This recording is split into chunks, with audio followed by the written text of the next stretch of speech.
Some websites have snippets. Snippets allow you to place the same content on multiple pages, but in the CMS, you only have to edit it in one place instead of on every page. So for example, here Studio 52 has these specials, and so each special is a snippet. So if we go back to the CMS, we can go up to Administrator, click on Snippets, and you can see that they have callout box 1, 2, and 3.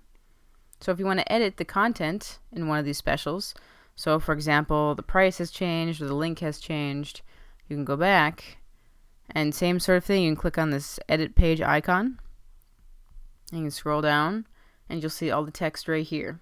So they can change the price or they can change the link, anything that they'd like to do. And once they're done, you can hit Save Snippet and then scroll up and then do Make Snippet Live. Same sort of thing, you hit Save Snippet, it won't make it live until you hit this button here. And then that will change it on the special. And so if they have these specials on a subpage anywhere else on the site, it will update in both places at the same time.